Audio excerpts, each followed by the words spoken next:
नमस्कार दोस्तों, आज हम भूगोल विषय पर आधारित कुछ अति महत्वपूर्ण प्रश्नों के साथ आपके सम्मुख हैं। ये आने वाली उत्तराखंड की जो एलटी परीक्षा होने वाली है उसमें सामाजिक विज्ञान के लिए बहुत ही उपयोगी प्रश्न है। ये प्रश्न क्रमांक पहला है, महासागरों व सागरों की लवणता को मानचित्र पर प्रदर्शित करने वाली रेखाओं को क्या कहा जाता है? तो महासागरों व सागरों की लवणता को प्रदर्शित करने वाली रेखाओं को आइसोहेलाइन के नाम से जाना जाता है। दूसरा, भूकंप के एक ही समय पर आने वाले स्थानों को मिलाने वाली रेखाएं क्या कहलाती हैं? होमोसिस्मल के नाम से इन्हें जाना जाता है। भूकंपी तीव्रता की समानता वाले स्थानों को मिलाने वाली रेखाओं को क्या कहा जाता है? इसे आइसोसिस्मल के नाम से जाना जाता है। मानचित्र में वे रेखाएं जहां दाब सम हो क्या कहलाते हैं? सम का मतलब समान हो, ऐसी रेखाओं को समदाब रेखाएं कहते हैं। किसी प्रदेश में समान भाषा वाले स्थानों को वर्गीकृत करने वाली सीमा रेखा को क्या कहा जाता है? इसे आइसोग्लास के नाम से जाना जाता है। आइसोबात रेखाएं प्रदर्शित करती हैं समुद्र तल के अंदर समान गहराई वाले क्षेत्र को। अगला आता है, आइसोथर्म नामक रेखाएं मानचित्र पर उन स्थानों को दर्शाने के लिए बनाई जाती है जहां पर एक समान तापमान होता है। ये ध्यान में रखना है आपको। आइसोथर्म नामक रेखाएं एक समान तापमान वाले स्थानों को प्रदर्शित करती हैं। मानचित्र पर आइसोहाइप्स रेखाओं द्वारा निम्नलिखित में से किसका प्रदर्शन किया जाता है? समुद्र तल से समान ऊंचाई वाले स्थानों को प्रदर्शित किया जाता है। विश्व मानचित्र पर एक ही समदिक्पाती रेखा पर स्थित दो रेखाएं दो स्थानों पर समान होगा चुंबकीय विचलन। इसका एक बार दोबारा देखिए। विश्व मानचित्र पर एक ही समदिक्पाती रेखा पर स्थित दो स्थानों पर समान होगा चुंबकीय विचलन। आइसोबार, अगला प्रश्न आता है, आइसोबार मानचित्र पर उन स्थानों को दर्शाने के लिए खींची गई हैं जहां पर एक जैसा वायुमंडलीय दाब होता है। अगला प्रश्न आता है, समान चुंबकीय झुकाव वाले स्थानों को मिलाने वाली रेखा क्या कहलाती है? तो इसका सही आंसर है आइसोगोनल। एक समान समय पर तूफान आने वाले स्थानों को मिलाने वाली रेखाओं को क्या कहा जाता है? आइसोब्रांट। समान हिमपात वाले स्थानों को मिलाने वाली रेखाएं क्या कहलाती हैं? आइसोनिफ। अगला प्रश्न आता है, सूर्यताप के समान मात्रा वाले स्थानों को मिलाने वाली रेखा क्या कहलाती है? इसका है आइसोहेल। अगला प्रश्न आता है, समान जनसंख्या घनत्व वाले स्थानों को मिलाने वाली रेखाएं कहलाती हैं आइसोपाइक्स। इसका सही आंसर आएगा आइसोपाइक्स। पवन की समान गति दर्शाने वाली रेखाएं क्या कहलाती हैं? आइसोथर्म कहलाते हैं। अच्छा प्रश्न है ये भी। मानचित्र पर वर्षा का वितरण दिखाने के लिए किस रेखा का प्रयोग किया जाता है? इसका सही आंसर है आइसोहाइट। ये बहुत महत्वपूर्ण प्रश्न है। अगला, समान वर्षा वाले स्थानों को मिलाने वाली रेखाएं क्या कहलाती हैं? इन्हें आइसोफाइट के नाम से जाना जाता है। समान मेघाच्छन्ना को मिलाने वाली रेखाएं क्या कहलाती हैं? आइसोनेफ। उन्हें आइसोनेफ के नाम से जाना जाता है।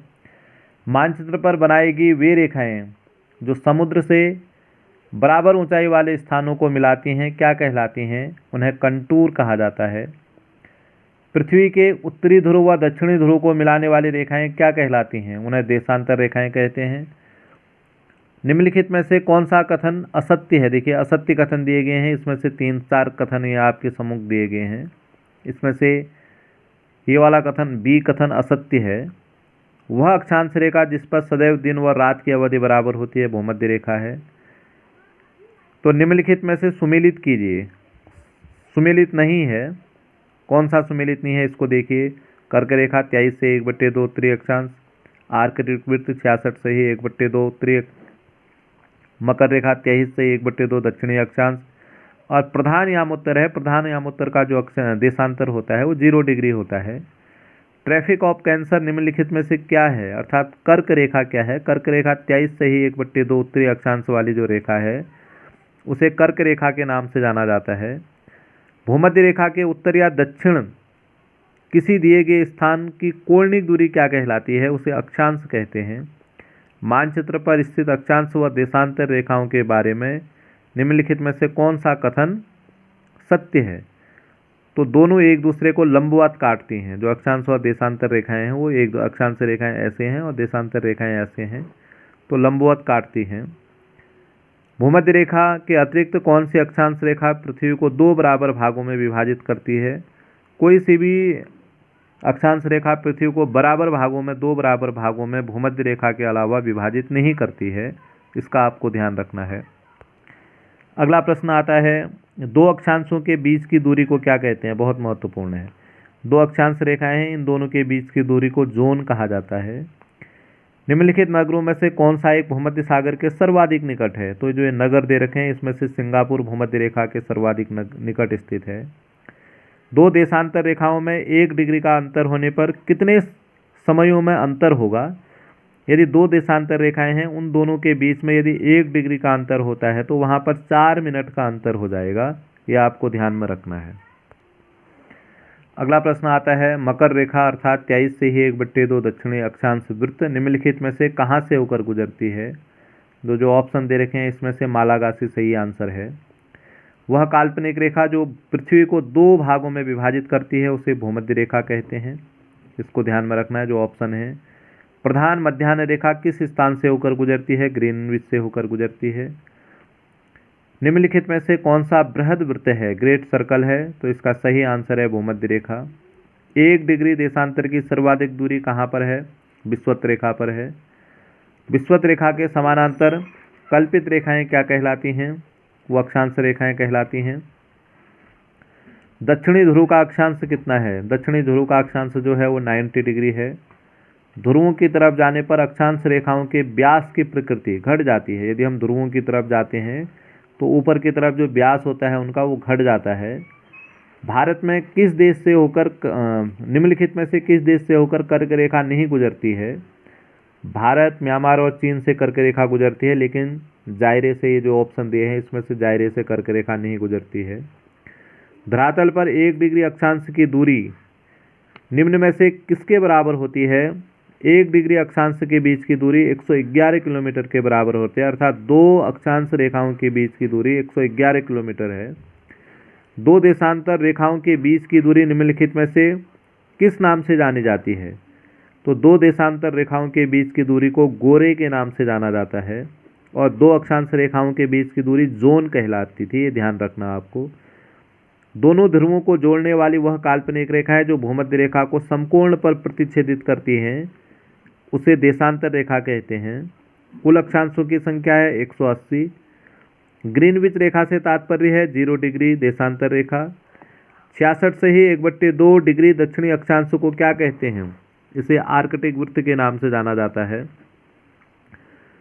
मकर रेखा निम्नलिखित में से किस देश से होकर नहीं गुजरती है? जो ऑप्शन है, दक्षिणी अफ्रीका, अर्जेंटीना, चिली, फिलीपींस। तो मकर रेखा जो है फिलीपींस से होकर के नहीं गुजरती है।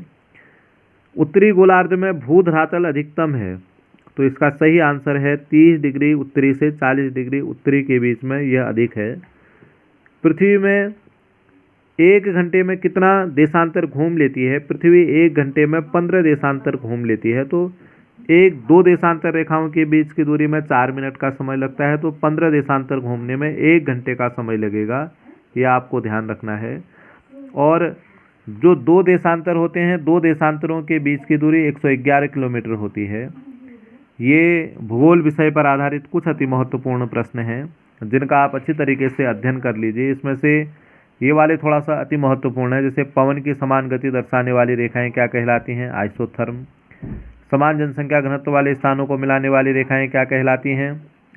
इसे आइसोपाइकनिक के नाम से जाना जाता है। तो इस प्रकार के जो प्रश्न हैं ये थोड़ा सा अलग हैं, हटके प्रश्न हैं, ये बड़े महत्वपूर्ण हैं। धन्यवाद।